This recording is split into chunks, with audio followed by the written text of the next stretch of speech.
Let's go. What are you doing? Get out of the car, dude. Come on. Come on. Let's go. Hey. Stop resisting, bro.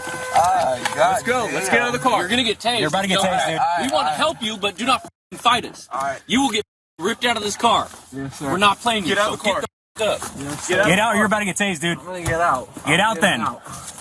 He's slippery. Let me get on. Let's go. Get out of the car. You're about to get tased, dude. Bro, let me get on. Ow! Get out of the car!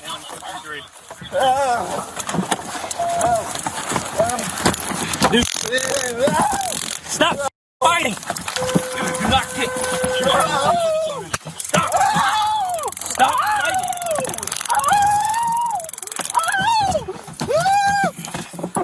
Stop fighting!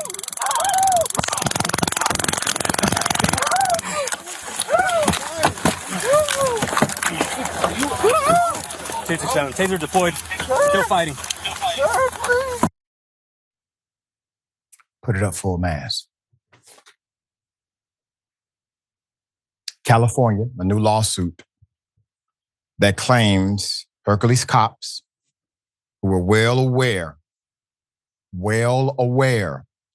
that Mr. Jack Bruce had crashed his car after suffering an epileptic seizure, became enraged when, during the seizure, he did not respond to their commands to step out of the car as he went in and out of consciousness.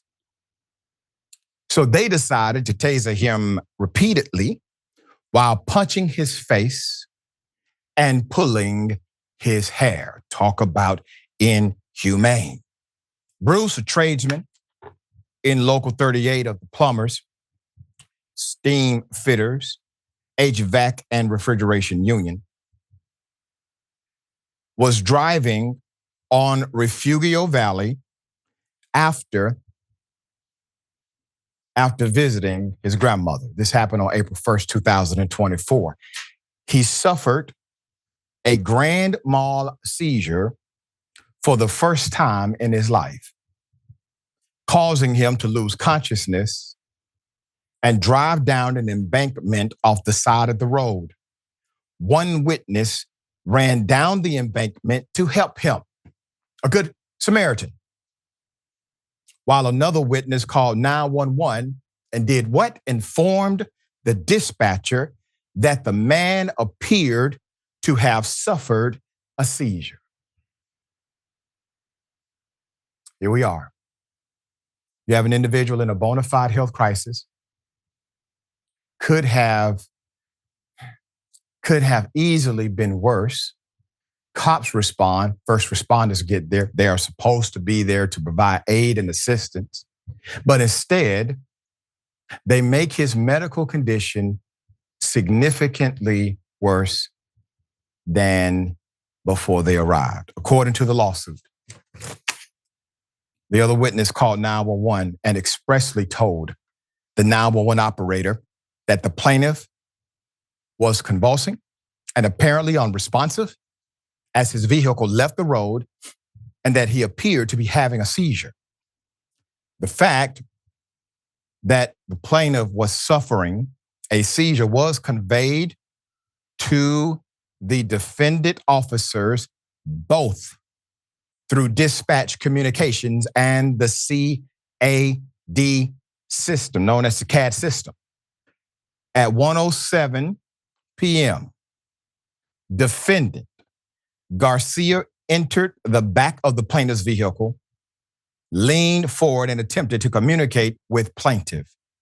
No success. Plaintiff was exhibiting and continued to exhibit symptoms of the postictal phase of the seizure. Initially, he appeared to be asleep, out of consciousness. Eventually, he recovered minimum consciousness, but did not appear to understand what had happened or even where he was. Now, remember, all of these officers have been through basic training. They've been through their basic training, which always always allows for the training of what? what happens when you encounter someone in a seizure, experiencing such. They cannot fall back on, well, dispatch did not inform us, because there's record of dispatch telling them repeatedly what was told to the 911 operator. There's more. Body cam shows the cops were well aware he had suffered a seizure moments before or moments after responding to the scene. Quote, "Hey, Goldstein, you want to wait for fire to try to get him out?" Garcia posed the question, referring to the paramedics who were already on their way to the scene. Quote, "If he's having a seizure, just let him be," Goldstein responded. But minutes later, they were tasering and punching and abusing him for not complying with their orders, even though it was obvious he was barely conscious. Then, after learning the man, Jack Bruce, was the son of an inspector, that means detective, investigator, in the district attorney's office of their own county, Contra Costa County, the city police officers then attempted to fabricate a story that they had suspected the man of being high on drugs. They did this in order to justify their insane behavior. But when they could find no evidence in the car of drug use,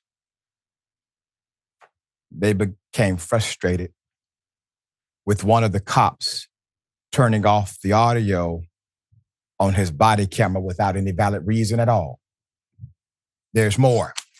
He was then transported to a hospital.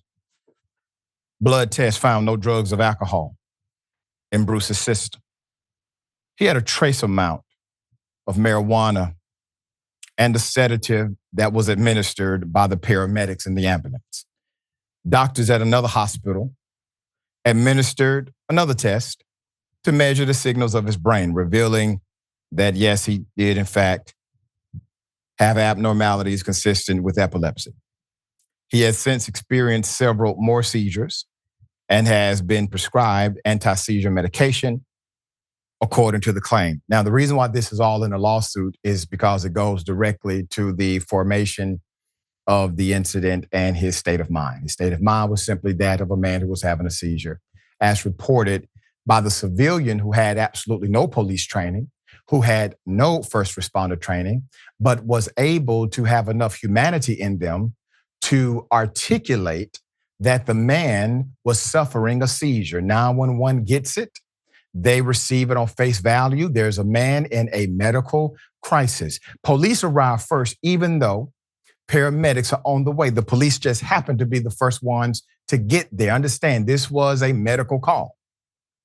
Police get there first, but it's a medical call.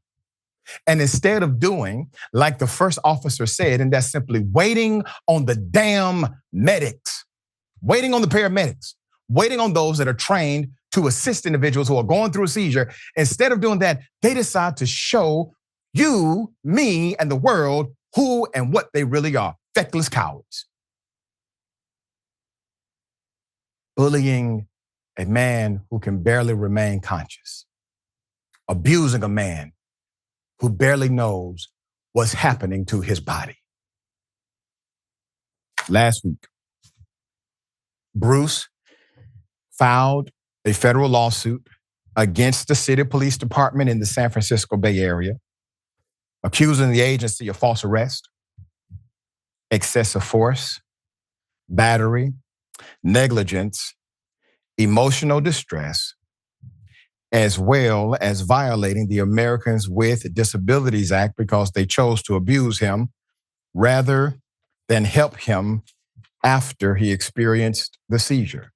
Listed as defendants in the lawsuit, the city police officers, Angel Garcia, Michael Thompson, Joshua Goldstein, as well as the entire city of Hercules, along with multiple John Does, which would be the other officers and paramedics on the scene whose names have not yet been publicized.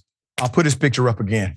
it is so damn sad that instead of these officers at least listening to Goldstein, Joshua Goldstein, or perhaps listening to the 911 dispatcher and waiting for the ambulance, or simply just say, let the guy have a seizure. We're not trained in this. We'll wait for the paramedics, obviously, but let's just try to keep him safe in the meantime. Instead of anybody having that kind of heart. You see, training doesn't teach that. The reason why training won't help you is because people with absolutely no training knew what to do better than the cops. So training isn't the issue here. Can't be. We're going to stay on top of this story. Obviously, it will have development soon. Yasmin, thoughts here? Yeah, this is why it's so hard for people to respect the authority of cops. Maybe this is why people think they have such fragile egos. And when those egos get bruised, people physically suffer for it. These cops knew what was going on and they still chose to respond the way that they did. Cops are supposed to be the guys that we call whenever there's some kind of incident that requires assistance, whether that's a crime or just a situation like this one where there is a health crisis that needs to be managed. They could have and should have, helped get that man to an ambulance, wait for the paramedics to get there. They should have helped clear his car from the scene. They should have managed the situation, not make it worse, which is exactly what they did. Also, the fact that non-complying or not complying is an offense has always bothered me. I've always been uncomfortable with that because I'm not just one to follow directions from strangers. Or maybe because I don't trust the idea that cops can just tell someone to do something, whether it's humane or ethical or necessary or legal. And if the person doesn't do it, then they're now guilty of resisting or not complying. The cops get a lot of leeway on things where I personally think they need to have tighter controls. And people wouldn't have issues with their leeway if they didn't constantly abuse the powers and protections that have already been granted to them due to the dangerous nature of the job that they chose to do. And that's the other thing. No one is forced to become a cop. They are not an oppressed group of people. They can take off that uniform at any time and no one would even know that they're cops. No one would be able to discriminate against them for being cops once they're out of uniform. But so many of the people who are victimized and discriminated against by cops don't just get to take off or remove who they are from their bodies. Cops are people who sought those police powers and protections for themselves in the first place. And we should always, always be skeptical of people who seek that level of authority over others. Very well said. Naturally, we will follow the story, bring you updates as they come.